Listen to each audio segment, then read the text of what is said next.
Bonjour à toutes et à tous et bienvenue dans cette nouvelle vidéo où je vais vous présenter le corrigé de l'examen que je vous ai préparé dans la vidéo précédente. Et pour m'encourager, n'hésitez pas à liker, commenter et vous abonner si vous ne l'avez pas encore fait.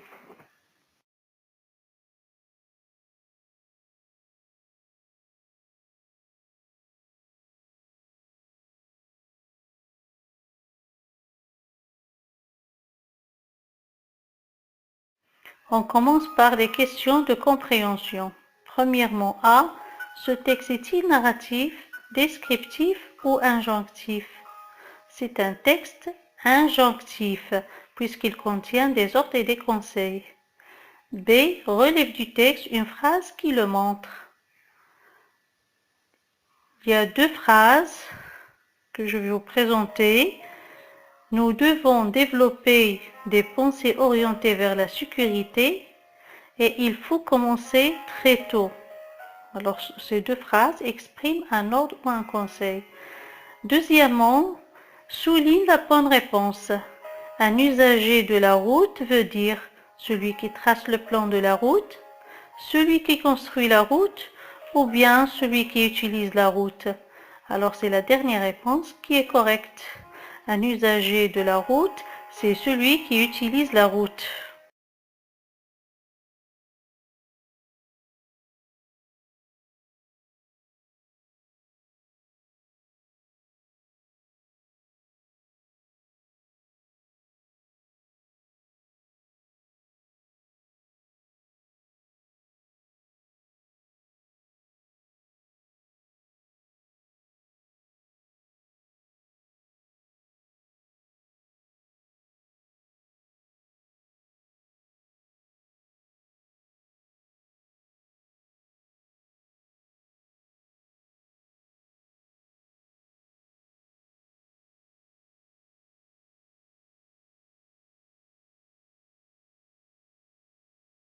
Troisièmement, que faut-il faire pour être un bon usager de la route?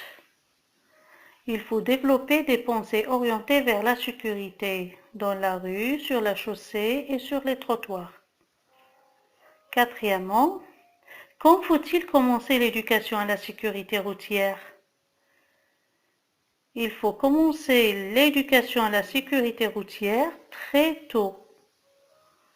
Cinquièmement, propose un titre au texte. Alors on peut donner comme titre l'éducation routière.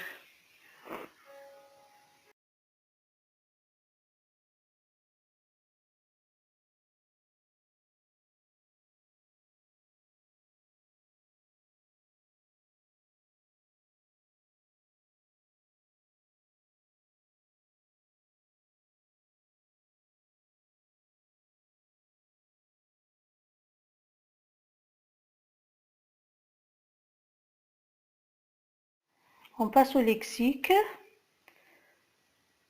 Trouve un mot de la même famille à chacun des noms suivants.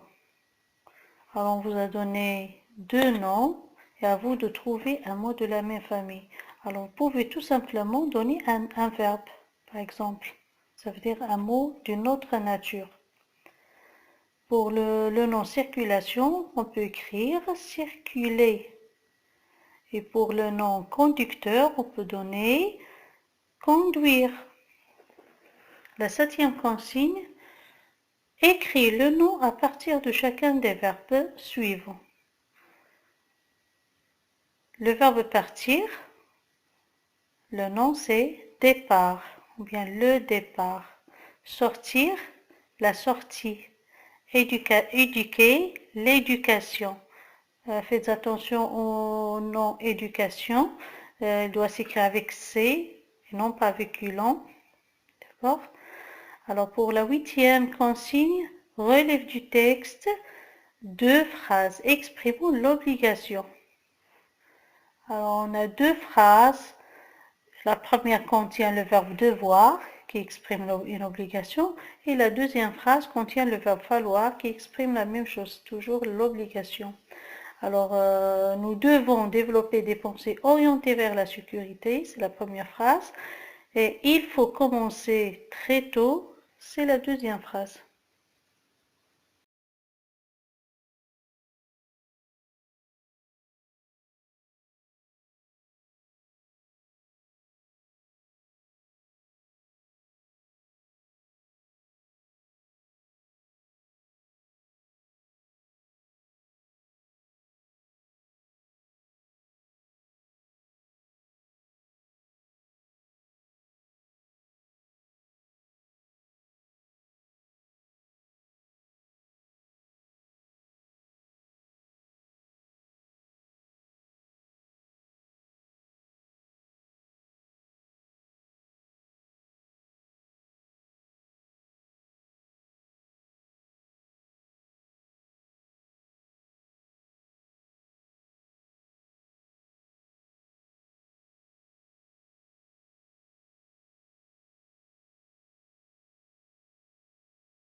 On passe à la grammaire.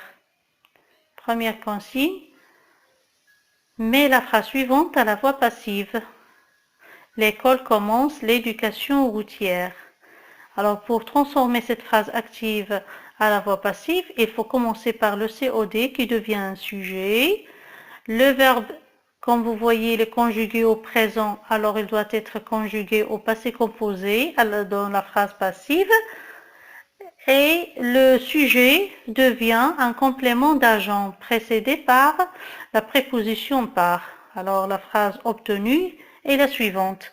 L'éducation routière est commencée par l'école. La consigne suivante écrit la phrase suivante à la forme négative. Alors la phrase donnée, faufile-toi encore entre les voitures. Alors le mot-clé ici qui va nous guider à trouver l'adverbe de négation, c'est encore. Bien sûr, encore, ça devient ne plus. Et faites attention au verbe. Il s'agit d'un verbe pronominal. Faufile-toi, c'est le verbe se faufiler. Alors, pour un verbe pronominal, à la forme négative, à l'impératif présent, bien sûr, s'écrit avec le pronom réfléchi au début. Alors, on va écrire « Ne te faufile plus entre les voitures ». C'est ça la phrase qu'on doit obtenir. La consigne suivante, numéro 11, indique la fonction des groupes de mots soulignés dans le texte. Le premier groupe de mots soulignés dans le texte, c'est la sécurité routière. Alors, la fonction, ça veut dire son rôle dans la phrase. La fonction de ce groupe de mots, c'est sujet. Puis, sur la chaussée, qui est un CCL, un complément séquentiel de lieu. Familial, c'est un adjectif épithète du nom, bien sûr, puisqu'il fait partie d'un groupe nominal.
Pour la conjugaison, mets les verbes entre parenthèses au temps indiqué.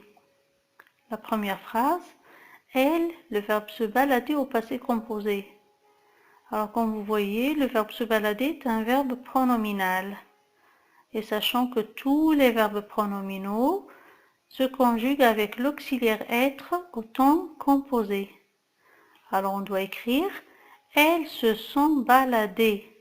Alors le participe passé baladé doit avoir ES à la fin parce qu'il s'accorde en genre et en nombre avec le sujet qui est un personnel féminin pluriel, puisqu'il n'y a plus de COD bien sûr. La deuxième phrase, nous le verbe déranger au présent. Alors on va écrire Nous dérangeons. Nous dérangeons. Alors, vous devez écrire dérangeons avec E devant ONS pour ne pas lire dérangeant. La dernière phrase de cet exercice, tue le verbe appeler au présent. Le verbe appeler, ça fait partie des verbes qui se terminent par ELER. C'est un cas particulier. Je vais vous faire toute une vidéo concernant cette leçon. Alors maintenant, on va donner juste la réponse. Tu appelles chaque jour tes amis. Tu appelles, on doit écrire avec 2 L, E, S. Numéro 13. Mets le verbe entre parenthèses au temps qui convient. Si la lumière me gênait, le verbe mettre, mes lunettes de soleil.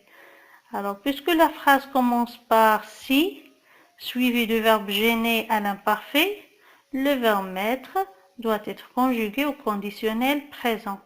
On va dire je mettrai avec AIR, AIS à la fin. La 14e consigne conjugue les verbes à l'impératif présent à toutes les personnes. Alors le verbe c'est se comporter bien, comporte-toi bien, comportons-nous bien, comportez-vous bien.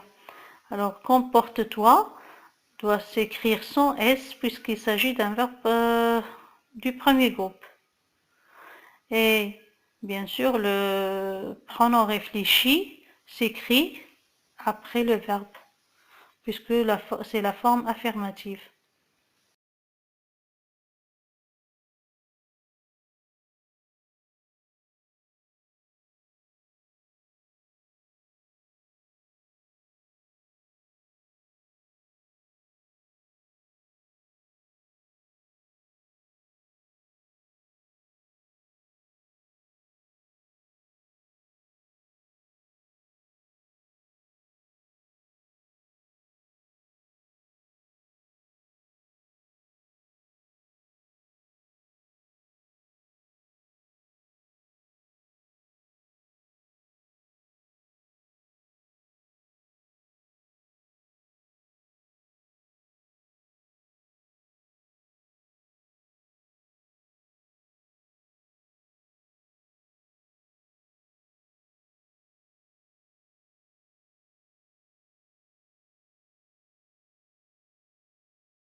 On passe à l'orthographe.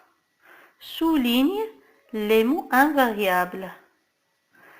Dans la première phrase, le seul mot invariable, c'est toujours. Dans la deuxième, c'est mal. La consigne suivante entoure les lettres muettes. Dans le mot don, il y a la lettre muette S. Dans le mot sans, il y a la lettre muette T.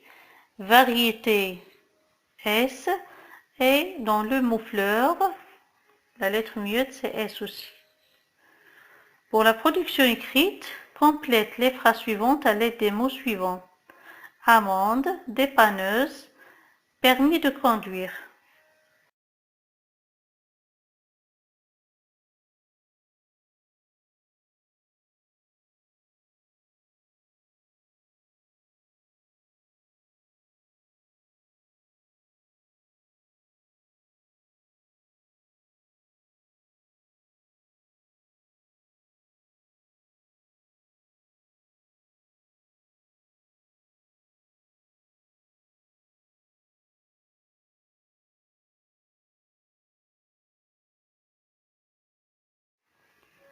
Alors pour la première phrase, il faut écrire pour pouvoir conduire, il faut avoir un permis de conduire. La deuxième, si l'automobiliste ne respecte pas le code de la route, il risque une amende. Une amende, ça veut dire une somme d'argent qu'il faut payer. Sur la route, la dépanneuse se charge de faciliter la circulation en déplaçant les voitures en panne. Pour la rédaction, ça veut dire le sujet de rédaction qu'il faut rédiger. Alors on vous dit, tu as assisté à un accident de circulation. Raconte en quelques lignes ce qui s'est passé. Bien sûr, le texte que vous devez obtenir doit être un texte narratif. Et dans ce texte narratif, pour le réussir, il faut indiquer les circonstances, les différentes circonstances de cet accident. Ça veut dire ça s'était passé quand, où et comment. Ça veut dire vous devez préciser au moins ces circonstances-là, le temps, le lieu et la manière. Bien sûr, en précisant les personnages aussi. Les personnages, ça veut dire le conducteur de la voiture, le piéton, si c'est le piéton qui a été bouleversé par cette voiture, et même si vous voulez par exemple, les témoins. Mais tu peux même parler de toi-même. Alors pour les temps de conjugaison à employer, vous pouvez employer soit le passé composé, soit le présent de narration. Alors pour les rédactions, si vous êtes vraiment intéressé par les rédactions, on peut faire des vidéos concernant juste cette matière-là. Alors vous pouvez m'écrire et me laisser un commentaire et je vais les préparer prochainement, Inch'Allah.